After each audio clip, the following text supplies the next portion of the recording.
সবাই হাত তোলেন, সবাই হাত তুলেন, মোনাজাত ধরেন। বাংলাদেশের এমন একটা পরিস্থিতির সামনে চলে আসছে যেখানে এই মুহূর্তে মোনাজাত ধরলে এবং সেটা কাজে লেগে গেলে $2,10,000 পাবে বাংলাদেশ ক্রিকেট টিম।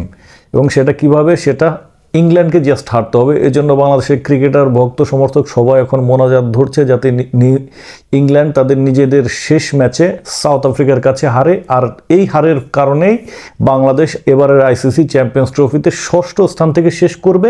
এবং ষষ্ঠ স্থান থেকে শেষ করতে পারলে বাংলাদেশ $2,10,000 বেশি পাবে, মানে $3,50,000 পাবে। নর্মালি সপ্তম এবং অষ্টম স্থানের জন্য থাকছে $1,40,000, কিন্তু পঞ্চম এবং ষষ্ঠ স্থানের জন্য থাকবে $3,50,000। মানে এখন বাংলাদেশের হাতে কিছুই করার নাই, শুধু মোনাজাত ধরতে হবে ইংল্যান্ড যাতে হারে। ইংল্যান্ড হারলেই বাংলাদেশের জন্য এত বড় অঙ্কের একটা টাকা পাওয়া যাবে। এখন প্রশ্ন হচ্ছে, এটা না হয়ে হলো এবারের আইসিসি প্রাইজ মানি গতবারের চেয়ে 2017 সালের চেয়ে 56% বৃদ্ধি করা হয়েছে। চ্যাম্পিয়ন্স যারা হবে তারা পাবে $2.2 মিলিয়ন, আর যারা রানার্স আপ হবে তারা পাবে $1.12 মিলিয়ন।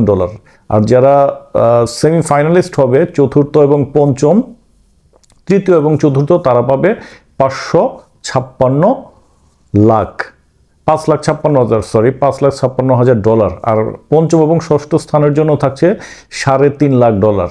কিন্তু বাংলাদেশ তো এখন কিছুই করার নাই। বৃষ্টির কারণে, বৃষ্টির ভাগ্যে পাকিস্তানকে টপকে কোনো ম্যাচ না জিতেই জাস্ট একটা বোনাস পয়েন্ট, একটা টাই করার, মানে ম্যাচ পরিত্যক্ত হওয়ার কারণে পয়েন্ট শেয়ার হয়েছে।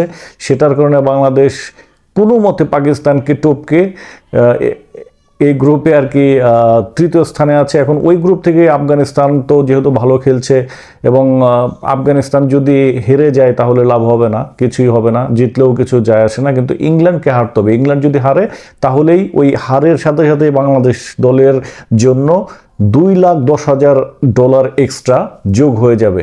সো সবাই বাংলাদেশ দলের জন্য অবশ্যই মোনাজাত ধরবেন, দোয়া করবেন। তো দর্শক, আপনার কি মনে হয়, ইংল্যান্ড যদি হেরে যায় তাহলে বাংলাদেশ এই যে একটা বড় একটা সুবর্ণ সুযোগ $2,10,000 এক্সট্রা পাওয়া, সেটা কিন্তু হবে। আমরা সবাই মোটামুটি একটা সফল চ্যাম্পিয়ন্স ট্রফি বলতে গেলে শেষ হবে। তো দর্শক, সবাইকে ধন্যবাদ, আর দোয়া করবেন যাতে বাংলাদেশ আইসিসি চ্যাম্পিয়ন্স ট্রফিতে ষষ্ঠ স্থানে থেকে শেষ করতে পারে। ইংল্যান্ডকে অবশ্যই হারতে হবে, সেজন্যই মূলত দোয়া করতে হবে।